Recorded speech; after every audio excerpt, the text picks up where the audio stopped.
O ministro do Supremo Tribunal Federal, Edson Fachin, avalia que a democracia se encontra em estado de alarme, com o surgimento de candidatos que não têm se comprometido em respeitar o resultado das urnas.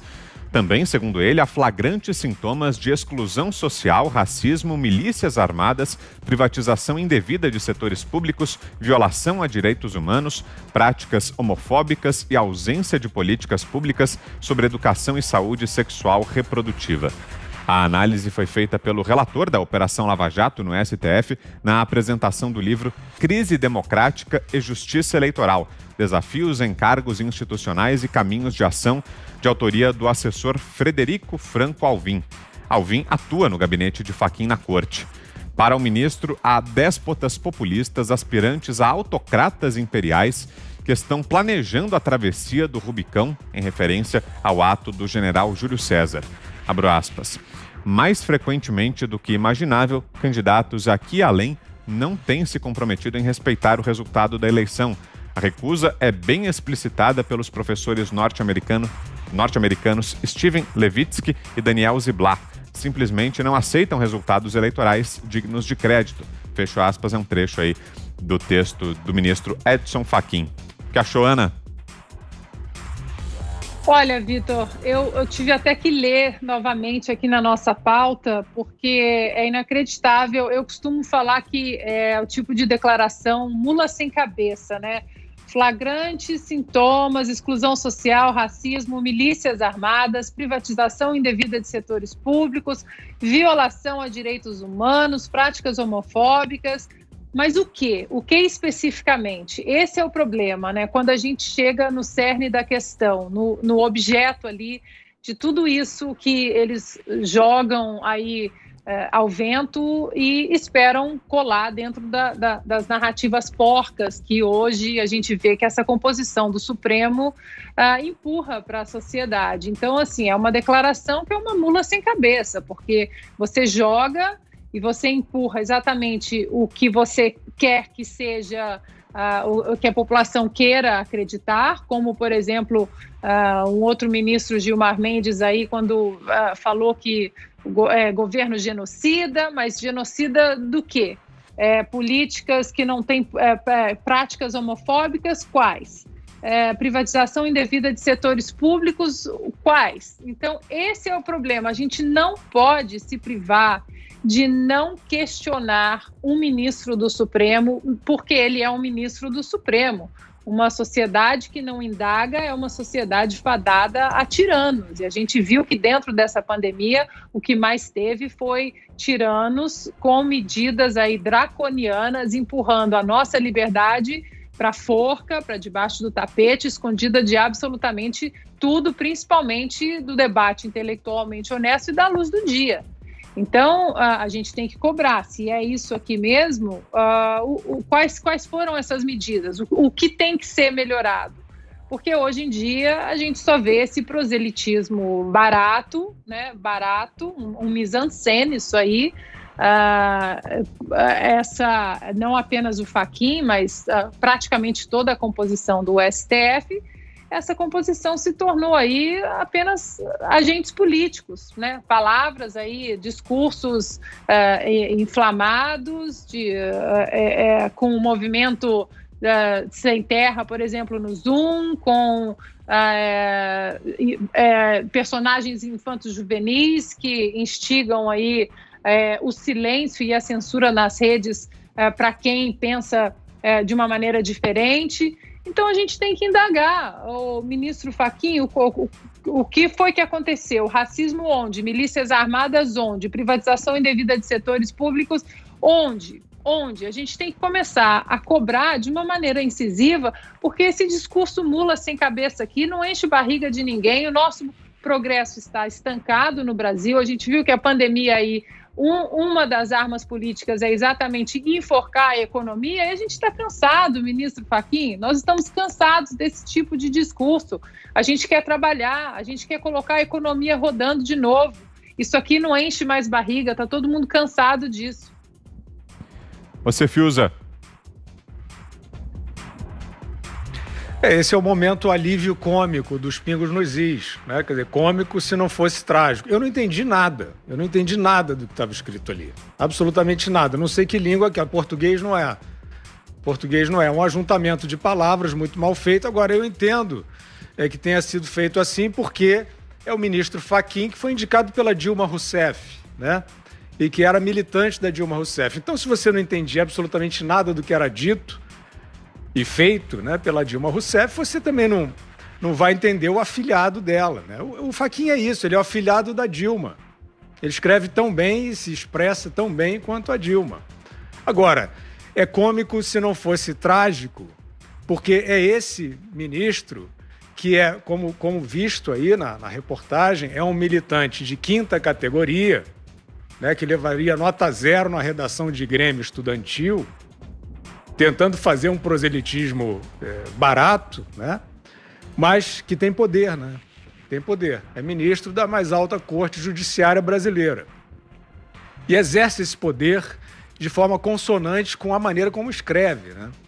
Porque nós vimos sair da caneta do ministro Fachin uma decisão constrangendo a polícia do Rio de Janeiro de atuar nas favelas, deixando a população mais carente à mercê do crime. Isso é decisão desse ministro Fachin, que faz essa poesia de fundo de quintal aí que nós vimos, né? Então, de concreto que se tem, né, fora esse alívio cômico, trágico, são decisões irresponsáveis. Fachin tem uma série de decisões, né? Quer dizer, Fachin foi aquele que homologou da maneira mais rápida que já se viu na história a delação teatral do Joesley Batista, né? Aquela montagem do Rodrigo Janot, né? Lá com o braço direito dele que tinha ido ajudar o Joesley. Aliás, um grupo que, quando o Fachin era candidato a ministro da Corte, também circulava. É normal a questão de circular entre os gabinetes do Senado, mas as ajudas, né, quer dizer, os facilitadores não podem reaparecer depois, né, facilitados, né, por quem foi indicado e assumiu. Estava lá o Fachin homologando uma delação que não prestava, que era imprestável, tanto que foi depois cancelada, que era, na verdade, uma tentativa de virada de mesa no Brasil. Então, essa é a categoria, né, ali do magistrado. O que eu só posso esperar é o seguinte: um personagem como esse, né, investido dessa autoridade toda, ele perde o poder porque, felizmente, o Brasil ainda é uma democracia e as ideias ainda circulam livremente.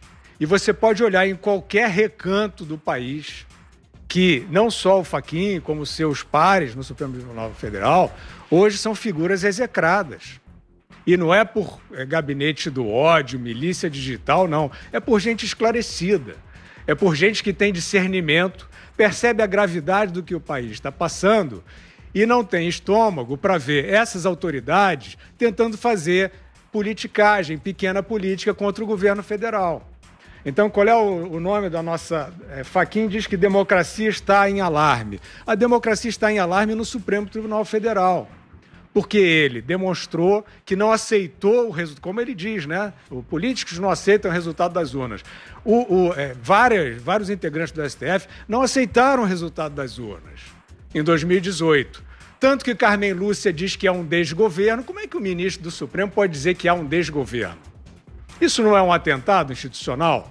Como é que o outro ministro diz que há um genocídio? Né? Então, e vem esse Fachin fazer um proselitismo que serve só isso. Fazer politicagem, tentando parecer progressista, olha a palavrinha mágica, contra o fascismo imaginário, né? Felizmente, Vitor, um personagem como esse, hoje em dia, a população, as pessoas de verdade, nas ruas, nas redes sociais, elas já fizeram o juízo. Elas não confiam, elas detestam esses personagens porque sabem que eles estão brincando com a vida do povo. Você, Paulo? Discurso mula sem cabeça e alívio cômico, eu concordo com as duas visões, mas ele tem uma terceira visão que, para mim, ele soou como uma espécie de bingo do PSOL. Você junta as palavras do discurso, você separa aqui todos os termos, todos os jargões mais radicais socialistas estão no discurso do cara. Eu vou do ministro, né? Eu vou repetir aqui. Exclusão social, plim. Racismo, plim. Privatização indevida de setores públicos, plim. Violação dos direitos humanos, plim. Práticas homofóbicas, plim. Ausência de políticas públicas sobre educação e saúde sexual reprodutiva. E aí, aqui nisso cabe tudo, né? Cabe aborto, cabe transgênero, cabe LGBT, cabe tudo aqui. Assim, esse é um ministro do Supremo Tribunal Federal. Não é um militante, ou pelo menos não era para ser um militante de esquerda. E aí ele segue, né? E eu acho que o Fiuza fez um comentário aí brilhante, dizendo o seguinte, falando dos que não aceitam os resultados eleitorais dignos de crédito, não aceitam o resultado das urnas. É isso mesmo, quem não aceitou o resultado das urnas foi o Supremo Tribunal Federal. E se for para fazer menção a César e a ditadura romana, bom, eu me pergunto, quem são os tiranos do Brasil? Quem é que está fazendo inquérito inconstitucional no Brasil? Quem é que está jogando jornalista na cadeia? Quem é que acusa manifestante de ato antidemocrático? É o presidente Bolsonaro? É algum outro mandatário? Quem é que está fazendo isso? Aí tem um componente nessa história, né? Pelo menos eu entendi. Ficou realmente muito difícil de entender. Esse pessoal fala num outro idioma. Eu não sou nenhum Fiuza, não tenho o domínio do português do Fiuza, mas ficou complicado para eu entender o que está acontecendo aqui. O que eu entendi, me pareceu que quando ele fala assim de pessoas que não estão aceitando o resultado das urnas, talvez tenha uma referência raivosa aqui ao presidente Donald Trump. E aí, ou ao presidente Bolsonaro, quando o presidente Bolsonaro coloca em dúvida o sistema eleitoral brasileiro. Ele, na verdade, não está colocando em dúvida, né? Está vocalizando uma dúvida que uma parcela grande da população tem, porque o sistema não tem transparência nenhuma. Então, eu me pergunto o seguinte, a população tem a obrigação de aceitar calada com todos os indícios inacreditáveis de fraude que você tem aqui dentro dos Estados Unidos. De fraude, ilegalidades, irregularidades, inconstitucionalidade, todos eles. A população aqui teria que aceitar calada. Hoje você tem metade da população americana, metade. As pesquisas mostram isso. E eu acho que esse número vai aumentar depois das audiências amanhã no Congresso, que acham que a eleição aqui nos Estados Unidos elegeu de forma ilegítima Joe Biden. Então você tem uma coisa séria. Você tem metade da população achando que o seu presidente, seu líder maior, né, o líder maior do executivo, foi eleito de forma ilegítima. E o que é isso? Não tem que ser vocalizado, não tem que ser analisado isso? Qual é o percentual real de brasileiros que tem alguma dúvida sobre o processo eleitoral brasileiro? Não só pelas urnas eletrônicas em si, mas sobre o sistema de apuração, que é um sistema praticamente secreto, né? Pouquíssimas pessoas têm acesso, cada vez mais centralizado, inclusive no TSE. Então, assim, a gente vê esse tipo de declaração e fica preocupado, óbvio que fica preocupado, porque cada vez mais, e isso tem ficado claro pelo menos nos últimos 2 anos, o judiciário, e os ministros do STF são a autoridade máxima do judiciário, eles têm um poder invejável para qualquer líder do executivo. Veja, se o Bolsonaro quisesse mandar alguém para a cadeia e prender alguém, como prenderam lá o Oswaldo Eustáquio, o Bolsonaro não tem essa autoridade. Ele não tem a autoridade de instaurar um inquérito, bloquear bens, intimar, violar sigilos, não tem esse poder.